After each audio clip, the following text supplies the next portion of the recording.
Estamos de volta com o programa Educação em Movimento. Hoje conversando sobre a importância do lúdico na educação. Não só na educação infantil, não é? Mas os adultos também precisam do lúdico, precisam da brincadeira. Está conosco aqui a Rúbia e no bloco passado, não é? Ela mostrava, eu conversava com ela sobre, não é, este material que é muito simples de ser feito e é um material, não é, que leva ao conhecimento, por exemplo, da matemática. Rúbia, você também é autora, não é? 1, 2, 3, Contos de uma Vez. Isso. Eu gostaria que você falasse um pouco para a gente aí, não é, sobre o livro, por que o livro, né, assim, o que você pensa quando você escreve esse livro, enfim, como tem sido também o alcance dele, né? Pois no programa, no TVX que eu apresentava, eu sempre contava uma história. Sei. E aí eu comecei a perceber a importância das histórias no processo de aprendizagem. E aí criei esse livro, que são 3 histórias. A primeira delas, que é Me Dá um Tempo do Seu Tempo, que é a importância da qualidade do tempo que os pais devem ter, aproveitar. A segunda é Aniversário de Nina, que eu adoro aniversário. Quantas horas! E a Nina também era doida pra chegar o aniversário, só que ela queria ganhar presente. Só que todos os amigos esquecem de levar presente pra ela. Mas aniversário é dia de presente, né? Mas aí sabe o que aconteceu, Sandra? Vou te contar, não, você vai ter que ler o livro. Não me conte, os nossos telespectadores também vão ficar curiosos para saber, né? O que acontece se a Nina não ganhou presente? Não ganhou presente, você vai descobrir. E para terminar, chama Uma Margarida Diferente, que fala sobre a beleza que está na diferença de cada pessoa. Nossa, e como isso é importante hoje, né, Rúbia? E olha só, eu acredito que as histórias, elas têm um poder, assim, educativo e transformador. Porque, primeiro, elas criam um laço de afinidade. Quando você senta para contar uma história, você cria um laço de afetividade, afinidade, intimidade com o outro. E tem algo aí que é da imaginação. Isso. Porque a história não tem compromisso com a realidade, não é verdade? Exatamente. Então, você pode viajar, você pode dar voz aos bichos, você pode dar voz às plantas, isso, não é brincar, isso, exatamente. E estudiosos eles explicam como acontece a aprendizagem a partir do lúdico. Sim. Que é o seguinte, o nosso cérebro, para vocês entenderem melhor, ele é dividido em 2 hemisférios, o direito e o esquerdo. Certo. O esquerdo é o nosso lado racional, lógico, objetivo. O direito é o nosso lado da emoção, da fantasia, da sensibilidade. Da criatividade. Né? Pra vocês entenderem melhor na prática, por exemplo, quando a gente chega numa praça, a gente chega lá, o nosso hemisfério esquerdo, o que ele capta? A localização dos bancos, como que tá a praça, o tamanho, a quantidade de pessoas. Enquanto o hemisfério direito, o que ele capta? A sensação, a brisa que passa no meu rosto, bate no meu rosto. Vai fruir os o sons, ambiente. exatamente. Não é isso? Fruir. Ter o prazer, não é? De sentir esse ambiente como um todo, exato. né? E aí, o que os cientistas descobriram? Para que a aprendizagem seja eficiente, a gente tem que utilizar o maior potencial dos 2 hemisférios ao mesmo tempo. Correto. E isso acontece quando o nosso cérebro está em momento de relaxamento. E é onde entram as histórias. Quando a gente conta uma história, a gente cria um momento, um ambiente de aprendizagem, propício para aprendizagem, porque o cérebro está relaxado.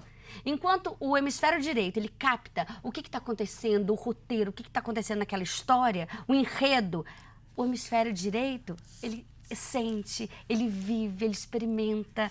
E é por isso que a aprendizagem é tão efetiva quando a gente utiliza esse lúdico. A contação de histórias, não é, também requer aí uma trilha sonora, não é? Uma música. Tá aqui o CD da Rúbia, que ela vai falar um pouco, não é, dessa produção pra gente e como que isso é parte, não é, desta encenação do contar a história. Pois é, olha só, eu tenho esse CD que se chama É Brincadeira, que são só com brincadeiras cantadas. Então, onde eu utilizo as brincadeiras para trabalhar a parte cognitiva da criança, a importância de memória. A música ajuda a gente tanto a memorizar. Mesmo. E a música também, ela trabalha várias habilidades nossas. Quer ver? Vou fazer um teste com a Sandra. Assim, ó. Quando eu disser sim, você vai dizer não. Quando eu disser não, você vai dizer sim. Sim, sim, sim. Não, não, não. Sim, sim, não. Não, não, sim. Quando eu disser frio, você vai dizer quente. Quando eu disser quente, você vai dizer frio. Frio, quente, frio. Volta aí. Pode voltar. Vamos novamente para a brincadeira. brincadeira. Vamos conversar devagar, né? Mas olha só, como a partir de uma música, de uma brincadeira, a gente trabalha a questão do contrário. E sem que a criança perceba, ela está aprendendo, sem dúvida nenhuma, não é? Isso. Ela está aprendendo sobre a temperatura, ela está aprendendo a lateralidade, Exato. não é? E está se divertindo, exatamente. socializando. Eu acho que o bom da brincadeira é que ela ensina tudo isso, a ganhar, perder. Que é coisa pior do que perder, gente, não é? E a brincadeira nos propicia, não é? Exato. A gente aprende a perder de uma forma diferente. De que a gente ganha, mas a gente também perde, Isso. não é? Ensina a cooperar. A gente precisa tanto aprender a cooperar e as brincadeiras são essenciais para a cooperação. O trabalho cooperativo, não é? Ele é, sem dúvida, uma das grandes, eu diria assim, na pedagogia, né? Uma das grandes teorias que vão nos ensinar que a cooperação na escola, a cooperação nos espaços de aprendizagem é fundamental. Sem isso, não é? Nós fazemos muito pouco, né? Isso, mas eu acho que isso a criança tem. Eu me lembro que uma vez no TVX a gente fez uma brincadeira que era dividido, equipe vermelha e equipe amarela. E quem conseguisse montar as vogais A, E e O primeiro seria campeão. E eu falei, já! E aí as duas equipes começaram a montar rapidinho a E e O. E eu me lembro que a equipe vermelha conseguiu montar rapidinho. Só que quando ela viu que a equipe amarela ainda não tinha montado, elas foram ajudar. Olha que coisa mais fantástico linda. Isso, né? né? Eles me tiraram o chão, porque eu fiquei assustada, eu não esperava aquilo. E isso que é o mais legal. Solidariedade, porque, né? na verdade, a brincadeira, ela nos ensina, não é que o melhor não é ganhar, mas é ganhar junto. Não é? Rúbia, eu acho que tem uma questão assim bacana pra gente conversar, que é o seguinte. Você fez, não é, TVX durante 11 anos aqui na TV Horizonte. E a gente tem ainda hoje na TV programas infantis, não é? Hoje, se você voltasse a fazer programa infantil na televisão, e pensando esses programas existentes, não é? Como é que você faria isso? Ainda assim, eu defendo muito a questão do lúdico, porque eu acho que, embora hoje a tecnologia tenha sobressaído muito na infância, eu acho que a gente tem que resgatar o brincar, que a tecnologia nenhuma, ela consegue substituir não é, a afetividade, as relações. E essa interação, não é? Essa interação em que a criança toca na outra, né? Em que ela abraça, em que ela belisca, faz parte. E eu defendo muito a questão que a televisão ela tinha que ser mais interativa, ela tem que ser participativa, a criança tem que ajudar na construção do conhecimento. Não adianta eu só ser o saber, eu preciso do outro para me ajudar na construção. E aí tem um aspecto muito importante que às vezes as escolas talvez minimizem ou desconsiderem. A criança, quando chega na escola, ela já chega com o seu conhecimento. Não é? A criança aprende desde sempre. Então, a escola, às vezes, poda. E muitas vezes poda, o que eu acho que é mais complicado. A criança que gosta de ler, que aprendeu a gostar de ler, e às vezes chega na escola e a escola não estimula, não incentiva. Exatamente pela falta, me parece, desse diálogo com a criança. O que é que ela traz quando ela chega na escola? Eu fui numa escola uma vez, Sandra, e eu me lembro que quando eu cheguei lá, e é uma escola que super valoriza o livro. Sei. E quando eu cheguei na sala de aula, tinham vários livros, cheio de livros. Eu falei, não, que coisa boa.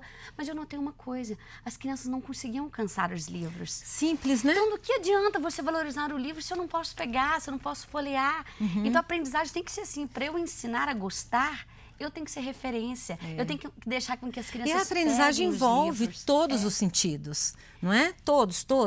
Desde o afeto até o tato, não é? O pegar o objeto, tatear o objeto, o cheirar, o cheiro, perceber a textura. Isso tudo é aprendizagem, isso tudo chama o lúdico, chama a brincadeira, não é? Recentemente, eu assisti um programa de TV que tinha auditório e a apresentadora estava recebendo uma criança.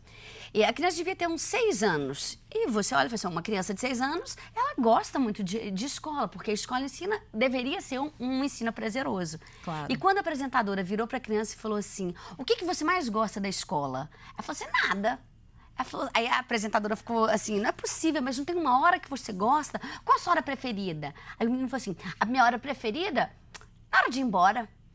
Eu falei, caramba, e não pode deixar isso. Não. Eu acho que o professor tem que resgatar esse prazer de ensinar para conseguir despertar o prazer de aprender da criança. Pois é, e esse resgatar o prazer de ensinar, me parece que depende desse diálogo com a criança, né? E de entender que essa criança, ela não chega na escola oca de qualquer experiência, não é? De qualquer conhecimento.